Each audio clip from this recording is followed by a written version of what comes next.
एक उदाहरण आपको समझाते हैं। जैसे इस हाथ में हल्का सा खरोच लग गया, हल्का सा, एकदम हल्का सा खरोच लग गया, और इस हाथ पर एक बड़ा सा ईंट आकर गिर जाए, इसमें हल्का सा खरोच लग गया, तो दर्द कर रहा है तो समझ में आ रहा है कि हाँ यहाँ पर खरोच लगा हुआ है। लेकिन इस हाथ पर बड़ा सा ईंट एगो गिर जाए, बड़ा सा ईंट, तो बताइए दर्द कौन ज्यादा होगा, ये कि ये ज्यादा होगा। अब ये दर्द बिल्कुल भूल जाएंगे। क्यों भूल जाएंगे? क्योंकि इससे ज्यादा दर्द किसमें और हो रहा है, इसमें। आज हम लोग बात करने वाले हैं बीए पार्ट 2 हिस्ट्री ऑनर्स का पेपर 4। पेपर 4 का चैप्टर 2 तक बहुत अच्छे से कंप्लीट हो गया था, और चैप्टर 2 तक हम लोग बहुत अच्छे से कंप्लीट कर लिए थे। अगर आपने नहीं देखा है तो लिंक डिस्क्रिप्शन में होगा, प्ले लिस्ट वहां देख सकते हैं या प्ले लिस्ट में जाकर देख सकते हैं। जब हम चैप्टर 2 कंप्लीट कर लिए थे तो उसका ऑब्जेक्टिव क्वेश्चन भी कर लिए थे। उसके बाद बोले थे कि उसमें सब्जेक्टिव क्वेश्चन अगर मोस्ट इंपोर्टेंट होगा तो करवाया जाएगा, नहीं तो नहीं करवाया जाएगा। तो अभी से मतलब 7-8 साल पहले वो क्वेश्चन आया हुआ है उसमें का। तो देखिए अगर क्वेश्चन आ भी जाता है, वो टाइपिंग विद्रोह से क्वेश्चन था, तो क्वेश्चन आ भी जाता है तो आप लोग चैप्टर पढ़े हुए हैं, आप लोग उस क्वेश्चन का आंसर लिख सकते हैं। तो उसमें जो मोस्ट इंपोर्टेंट सब्जेक्टिव क्वेश्चन नहीं था, इसीलिए नहीं करवाया गया है। और वहां तक आपको मॉडल सेट तो दे दिया गया, चैप्टर 1 का मॉडल सेट दे दिया गया है। जैसे ही चैप्टर 3 कंप्लीट होगा, चैप्टर 2 और चैप्टर 3 का मॉडल सेट एक ही साथ टेलीग्राम ग्रुप में दे दिया जाएगा। और टेलीग्राम ग्रुप अभी तक ज्वाइन नहीं किया तो लिंक डिस्क्रिप्शन में होगा टेलीग्राम ग्रुप का, वहां से ज्वाइन कर सकते हैं, या आप टेलीग्राम में सर्च कर सकते हैं हिस्ट्री टॉक, और उसके बाद टेलीग्राम ग्रुप ज्वाइन कर सकते हैं। तो चलिए हम लोग शुरू करते हैं। ये चैप्टर 3 हम लोग क्या है, जापान में साम्राज्यवाद। अभी तक चीन के बारे में थोड़ा पढ़ रहे थे, और चीन के बारे में पढ़ रहे थे, चीन के शासन प्रणाली के बारे में, चीन में क्रांति कैसे हुई। अभी और वो चीन की क्रांति के बारे में पढ़ना है, लेकिन वहीं पर नजदीक में ही जापान है, तो थोड़ा सा जापान के बारे में भी हम लोग पढ़ लेंगे। देखिए ये चीन के नजदीक में जापान है, तो जैसे चीन का इतिहास रहा ठीक वैसे ही जापान का इतिहास रहा। लेकिन चीन में थोड़ा सा अलग बात था। चीन में बात ये था कि वहां पर प्राकृतिक संसाधन मौजूद थे, वहां के लोग ठीक ठाक आत्मनिर्भर थे। लेकिन यहाँ पर जापान में बात ये था कि कोई भी प्राकृतिक संसाधन मौजूद नहीं है, और ये कई द्वीपों में ये जापान जो है वो बटा हुआ है। देखिए ये जापान का मैप है, और एक बात समझिए, ये जापान का मैप बस ऐसे ही बना दिया। आप ये मत समझिएगा कि जापान का मैप ऐसे है, बस समझने के लिए बस बनाया है, ध्यान रखिएगा। ये मत समझिए कि रियल वाला जापान का मैप वैसे क्यों नहीं बनाया जैसे रियल में होता है। इसलिए देखिए ये बस इतना समझने के लिए बस समझ जाइए। देखिए जापान जो है, जापान में साम्राज्यवाद का विकास कैसे हुआ, जापान एक साम्राज्यवादी देश कैसे बना, इसके बारे में पूरा हम लोग डिटेल में पढ़ेंगे। लेकिन इससे पहले ये समझेंगे कि जापान की शुरुआत कैसे हुई, जापान में इतिहास की शुरुआत, यानी जापान में वहां के लोग आगे बढ़ना शुरू कैसे किया। साम्राज्यवाद का मतलब क्या होता है समझिए। एक समय की बात है जब जापान खुद आत्मनिर्भर नहीं था, और वहां पर मतलब कुछ शासन प्रणाली ज्यादा कुछ व्यवस्था नहीं था। लेकिन एक समय ऐसा आता है कि जापान जो है वो साम्राज्यवादी देश बन जाता है। साम्राज्यवादी देश का मतलब ये होता है कि एक देश जब दूसरे देश पर, यानी कि एक क्षेत्र का राजा या एक देश का राजा जब दूसरे देश पर अपना कंट्रोल स्थापित कर लेता है, यानी कि अपना आधिपत्य जमा लेता है, वहां के प्राकृतिक संसाधन, वहां के मानवीय संसाधन, मानव सब पर अपना आधिपत्य जमा लेता है, उसी को साम्राज्यवाद कहते हैं। यानी अपना क्षेत्र का विस्तार कर लेता है। कोई भी राजा किसी और क्षेत्र को जीत कर और अपना क्षेत्र जब विस्तार कर लेता है, उसी को साम्राज्यवाद कहते हैं। पार्ट 1 में हम पढ़ाए थे कि साम्राज्यवादी जो नीति थी, राजाओं की अलग अलग राजाओं की साम्राज्यवादी नीति, जैसे चंद्रगुप्त मौर्य की साम्राज्यवादी नीति, सम्राट अशोक की साम्राज्यवादी नीति, पुष्यमित्र शुंग के बारे में, समुद्रगुप्त के बारे में, ये कनिष्क के बारे में, सबके बारे में साम्राज्यवादी उनका नीति कैसा था, अपने साम्राज्य का विस्तार करते थे। ये बिंबिसार के बारे में बताते थे, बिंबिसार भी साम्राज्यवादी राजा था। वो अपना साम्राज्य विस्तार करने के लिए कौन कौन सा नीति अपनाता था, पार्ट 1 में हम पढ़ाए थे। ये तो वैवाहिक संबंध बनाता था, यानी कि पास वाले अगर राजा है और उसकी कोई लड़की है तो उसकी लड़की से यानी कि राजकुमारी से शादी कर लेता था, जिसके कारण क्या होता था, वो भी राज्य इसमें मिल जाता था। दूसरा दोस्ती भी करता था। कौन? बिंबिसार की बात कर रहे हैं। बिंबिसार दोस्ती करके अपना साम्राज्य विस्तार बढ़ाता था, फिर युद्ध से अपना साम्राज्य विस्तार करता था। उसी को साम्राज्यवाद कहते हैं।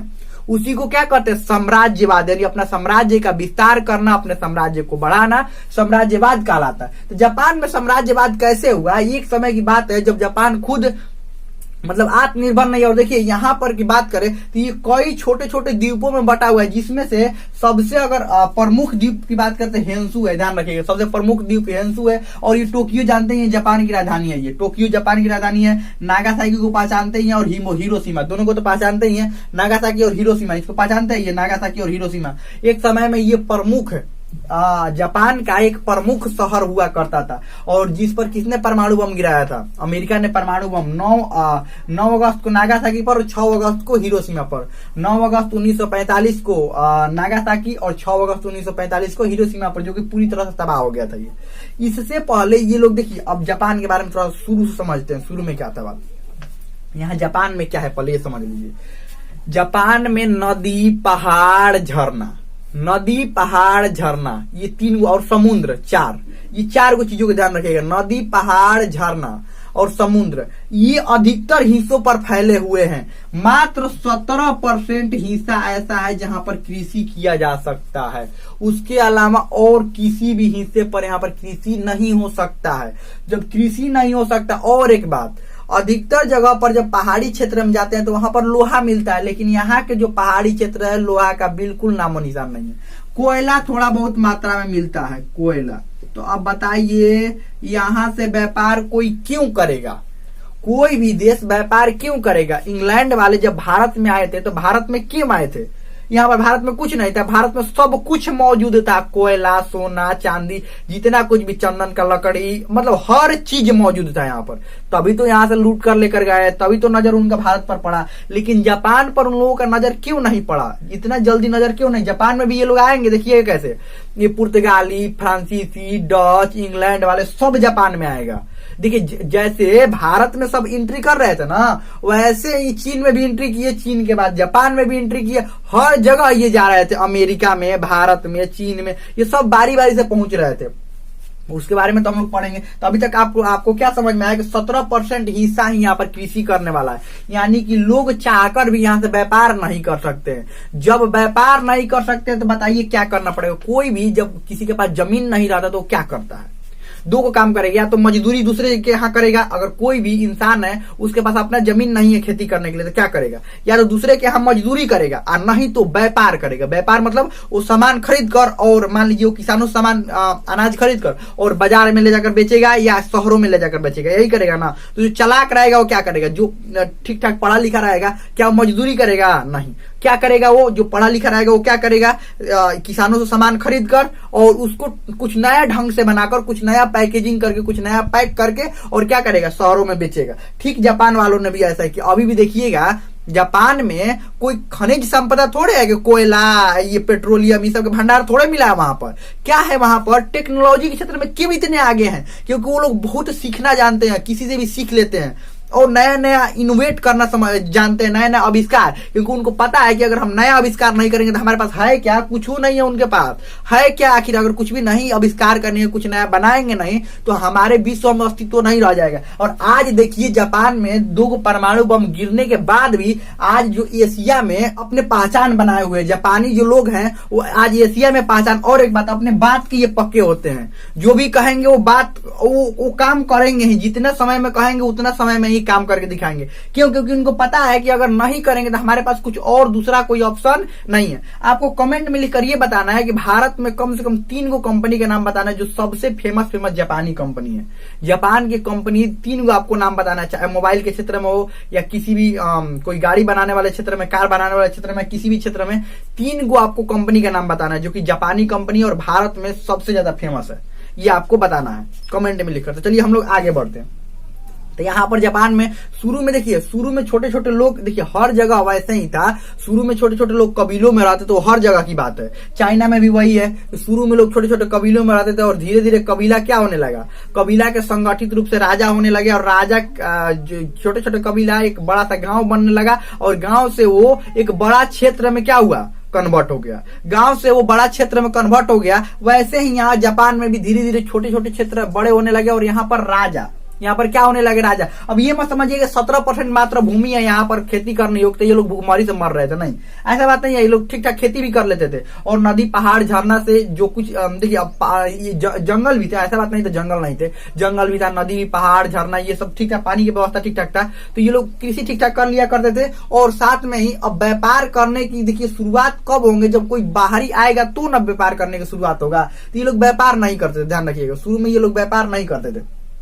और एक बात समझिए, यहाँ पर जापान में अब राजा का शासन चलने लगा, धीरे धीरे राजा का शासन चलने लगा और समांती व्यवस्था चलने लगा।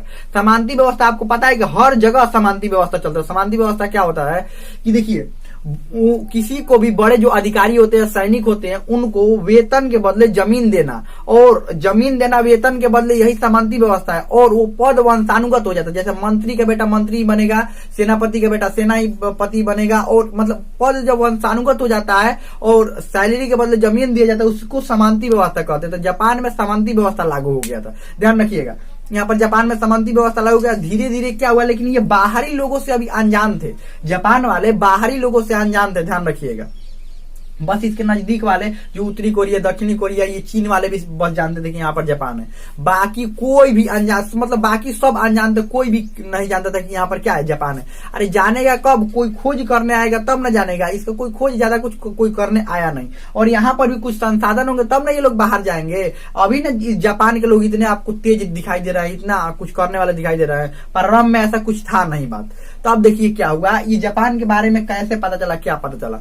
जब बौद्ध धर्म का प्रसार होने लगा, 6ठी शताब्दी की बात हो रही है, 6ठी शताब्दी की बात कर रहे हैं, 6ठी शताब्दी में, 6ठी शताब्दी में जब बौद्ध धर्म के प्रचारक भारत से निकल कर चीन, उत्तरी कोरिया, यहाँ पर मान लीजिए कोरिया यहाँ पर लिख दो, उत्तरी कोरिया दक्षिण कोरिया तो नहीं, कोरिया लिख देते हैं, उत्तरी कोरिया दक्षिण कोरिया दोनों हो जाएगा।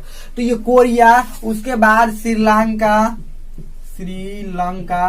तिब्बत, उस समय तिब्बत अलग था, ध्यान रखिएगा, तिब्बत चीन से अलग था, तिब्बत, हांगकांग, ये सारे जगहों पर जब पहुंचने लगे, भारत से निकल कर जो बौद्ध भिक्षुक थे, जो धर्म प्रचारक थे, आपको पता है कि सम्राट अशोक ने भी अपने बेटा और बेटी को कहां भेजा था, श्रीलंका, बौद्ध धर्म का प्रचार करने के लिए श्रीलंका भेजा था। और वहां के सिंगली वंश के राजाओं ने भी बौद्ध धर्म अपनाया था, और साथ में ही अपने कर्मचारियों को, अपने सैनिकों को अलग अलग देशों में बौद्ध धर्म का प्रचार करने के लिए भेजता था।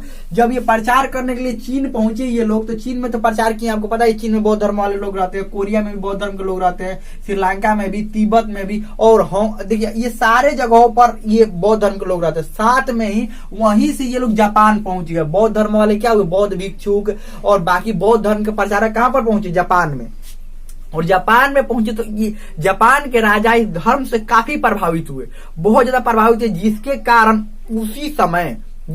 क्या, उसी समय बौद्ध धर्म को राजधर्म यानी कि राष्ट्रीय धर्म घोषित कर दिया गया। जापान का राष्ट्रीय धर्म किसको घोषित कर दिया गया, राष्ट्रीय धर्म बौद्ध धर्म को घोषित कर दिया गया, ध्यान रखिएगा, बौद्ध धर्म को राष्ट्रीय धर्म घोषित कर दिया गया। उसी समय जापान में जो बौद्ध धर्म के बहुत प्रभावित हुए। देखिए ये जो धर्म था, इस धर्म से यहाँ के राजा से प्रभावित हुए, और उसी समय ये बात 645 ईस्वी की है, 645 ईस्वी के आसपास की है।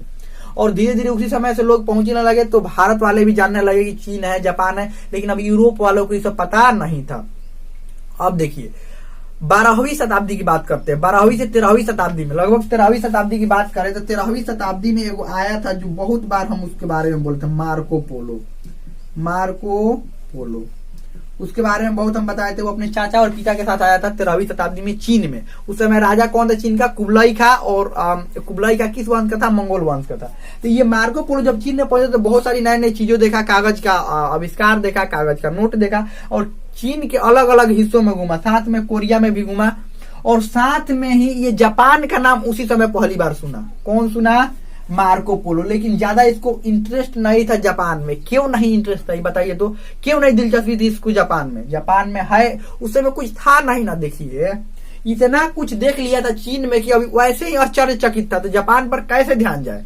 किसी भी चीज को देखिए, किसी भी चीज को एक उदाहरण आपको समझाते हैं। जैसे इस हाथ में हल्का सा खरोच लग गया, हल्का सा, एकदम हल्का सा खरोच लग गया, और इस हाथ पर एक बड़ा सा ईंट आकर गिर जाए, इसमें हल्का सा खरोच लग गया, तो दर्द कर रहा है तो समझ में आ रहा है कि हाँ यहाँ पर खरोच लगा हुआ है। लेकिन इस हाथ पर बड़ा सा ईंट एगो गिर जाए, बड़ा सा ईंट, तो बताइए दर्द कौन ज्यादा होगा, ये कि ये ज्यादा होगा। अब ये दर्द बिल्कुल भूल जाएंगे। क्यों भूल जाएंगे, क्योंकि इससे ज्यादा दर्द किसमें हो रहा है, इसमें। तो इसमें ये दर्द पता नहीं चलेगा। देखिए दर्द होगा लेकिन पता नहीं चलेगा, क्यों, क्योंकि दर्द किसमें हो रहा है, इसमें हो रहा है। ठीक वैसे ही क्या हुआ यहाँ पर, यहाँ पर हुआ ये कि चीन में इतना कुछ ये देख लिया था, इतना आश्चर्यचकित हो गया कि जापान पर ध्यान नहीं दिया। अब ऐसे भी जापान में ज्यादा कुछ था नहीं, ना खनिज संपदा था, ना कुछ था, नदी पहाड़ झरना, सुंदरता है बहुत अच्छा था, सुंदरता प्राकृतिक सुंदरता बहुत ज्यादा है यहाँ पर।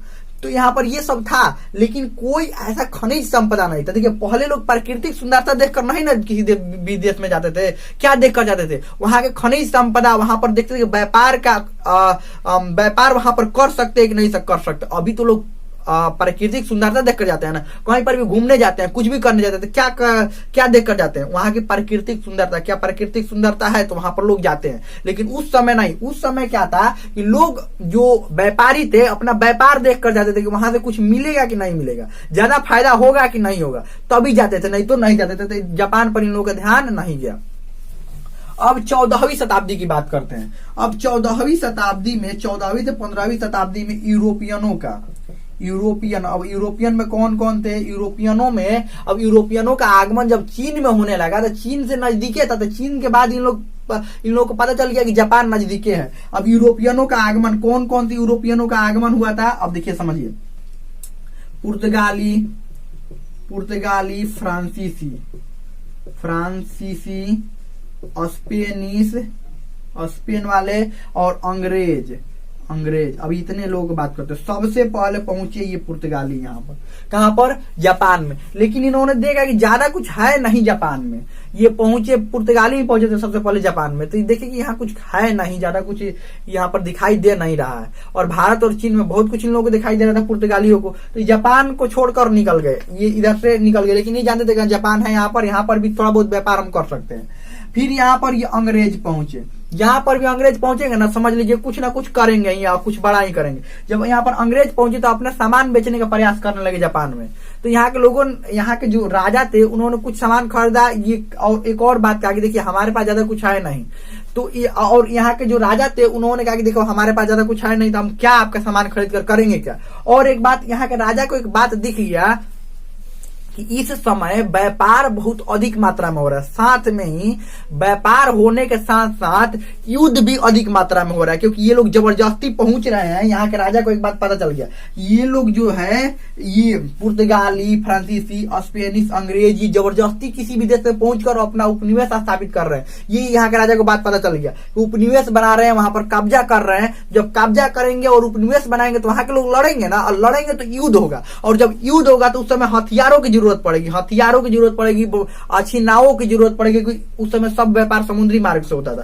तो इनको एक बात दिखा यहाँ पर कि अगर हम लोग अच्छे हथियार बनाने लगे, अच्छे अग्नियस्त्र बनाने लगे, तो हम लोग का व्यापार चल सकता है, क्योंकि और दूसरा कुछ व्यापार नहीं है हम लोग के पास, प्राकृतिक संसाधन है ही नहीं, तो करेंगे क्या, हम क्या बेचेंगे। यहाँ के राजा को ये बात पता चल गया, तो इन्होंने अंग्रेजों से खरीदा अग्नियस्त्र मतलब समझते हैं क्या होता है। अग्नियस्त्र में वो सब कुछ आ जाते हैं ना। पहले अग्नियस्त्र नाव पर लादा जाता था, ध्यान रखिएगा, ये इटली वालों ने शुरू किया था अग्नियस्त्र को नाव पर लादना। अग्नियस्त्र मतलब जो तोप होते हैं उसको लाद कर ये नाव पर लादना, उसमें गोला बारूद भरना और साथ में हथियार रखना, जो भी बंदूक होते हैं ये सब हथियार रखना, ये सब अग्नियस्त्र के में ही आ जाते हैं। अग्नियस्त्र में मुख्य रूप से तोप आता है, गोला बारूद आता है, ध्यान रखिएगा। तो यहाँ के जापान के राजा ने खरीदा अंग्रेजों से, और अंग्रेजों से ये भी पूछ लिया, यहाँ से कहा कि देखिए अब मान लीजिए ये बिगड़ जाएगा, खराब हो जाएगा, तो कैसे हम लोग बनाएंगे, थोड़ा ये भी बता दीजिए। धीरे धीरे करके अंग्रेजों से सब जानकारी इकट्ठा कर लिया, बंदूक कैसे बनाया जाता है, तोप कैसे बनाया जाता है, गोला बारूद कैसे बनाया जाता है, तो सब कुछ इकट्ठा कर लिए। सब कुछ इकट्ठा करने के बाद, क्योंकि इनके पास और कुछ था ही नहीं, सब कुछ इकट्ठा करने के बाद धीरे धीरे ये खुद क्या करने लगे, 15 से 20 सालों में, इनके जाने के 15 से 20 सालों के अंदर ही सबसे बड़े हथियार के व्यापारी बन गए। ये बढ़िया बढ़िया अग्नियस्त्र बनाने लगे, बंदूक बनाने लगे, गोला बारूद बनाने लगे, जिसके कारण यहाँ से सब खरीद कर लेकर जाने लगे। सभी देश जहां जहां पर लड़ाई होता था यहीं से सब क्या करने लगे, खरीद कर। पहली बार कोई था जो अंग्रेजों का ही उल्टा क्या किया था, अंग्रेजों से सीख कर अंग्रेजों को ही सामान बेचने लगे। ये कह रहे थे कि कहाँ इंग्लैंड जाइएगा, वहां कोई भी सामान लेने, लड़ाई वड़ाई करना है तो यहीं से सामान खरीद लीजिए हमारे पास से, यहीं से खरीद कर चीन में लड़ाई करना है, चीन में कीजिए, जहां पर लड़ाई करना है आपको कीजिए, कोई दिक्कत नहीं है। तो यहाँ के राजा क्या किए, उसी से सीख कर और उसी को सामान बेचे जाने लगे, किसको, अंग्रेजों को। और ये बात कब की है, ये 14वीं 15वीं। धीरे धीरे ये लोग भी क्या होने लगे, विश्व से जुड़ने लगे और अलग अलग, अब पुर्तगाली जो यहाँ से गए हुए थे ये लोग भी यहाँ से क्या करने लगे, हथियार खरीदने लगे और यहाँ से धीरे धीरे अलग अलग देश जुड़ने लगे और यहाँ पर भी अपना शासन स्थापित करने के बारे में सोचने लगे। सब देश चाहते थे कि अब जापान पर भी शासन, क्योंकि यहाँ पर गोला बारूद बढ़िया बनाया जाता था ना, सब बनाया जाने लगा और सभी देश चाहने लगे किस पर अपना कब्जा जमा ले, जापान पर। तो यही बात था, जापानी लोग होते हैं जो सीख लेते हैं और सीख कर और उसी को, अब देखिएगा इतना बढ़िया बढ़िया मशीन, इतना अच्छा मशीन इस समय बनाया जाने लगा है। ये किसके कारण बनाया जाने लगा, कैसे बन गया इतना अच्छा मशीन, ये जापान, क्या जापान पहले से ही जानता था? नहीं। और एक बात, 2 को जब बम गिराया गया था नागासाकी और हिरोशिमा पर, तो उसके बाद जापान पूरी तरह से तबाह हो गया था, लेकिन फिर जापान के लोगों ने फिर खुद से खड़ा हुए लोग, और आज देखिए एशिया में ठीक ठाक धनी देश है, कोई दिक्कत थोड़े है, ठीक ठाक ये धनी देश है बढ़िया से। और वैसे भी समझ लीजिए एशिया में अगर धनी देशों के मामले में जापान भी आओ, वहां पर टेक्नोलॉजी बहुत आगे है। हमारे जो देश से, देखिए हमारा देश भी टेक्नोलॉजी में बहुत आगे है, लेकिन जापान वाले हैं वो बहुत ज्यादा टेक्नोलॉजी में आगे है। तो यही करते हैं जापान वाले, सामने वाले सीख कर और उसी को सामान बेचने लगते हैं। ठीक वैसे ही यहाँ पर अंग्रेजों से सीख कर और उसी का सामान क्या करने लगे, बेचने लगे। तो हमें लगता है कि ये सब बहुत अच्छा समझ में आ गया होगा। इसमें और भी अभी आगे जापान में साम्राज्यवाद कहते हैं। देखिए धीरे धीरे अब साम्राज्य, अब देखिए साम्राज्य कैसे विस्तार करेंगे, अब हथियार चलाना जानते ही है, हथियार बनाना जानते ही है, तब ना साम्राज्य का। ये लोग चीन में भी घुसे थे उस समय, जब चीन के बारे में पढ़ा रहे थे तो आपको पता है कि ये लोग भी हस्तक्षेप कर रहे थे चीन में। समझिए एक समय ऐसा था कि दूसरे पर निर्भर थे, क्या अपना अपना मतलब खाना पीना बस इनको चल रहा था और कुछ नहीं हो रहा था। आज ये है, हाल ये है कि ये दूसरे पर क्या करने लगे, दूसरे के मामले में हस्तक्षेप कर रहे हैं। कब, ये जापान की बात 14वीं 15वीं शताब्दी की बात कर रहे हैं। तो हमें लगता है कि बढ़िया समझ में आ गया होगा। इससे आगे हम लोग अगले भाग में पढ़ेंगे। इसमें कोई भी डाउट हो, कोई भी क्वेश्चन हो, आप कमेंट में पूछ सकते हो, मतलब समझ में आ गया होगा।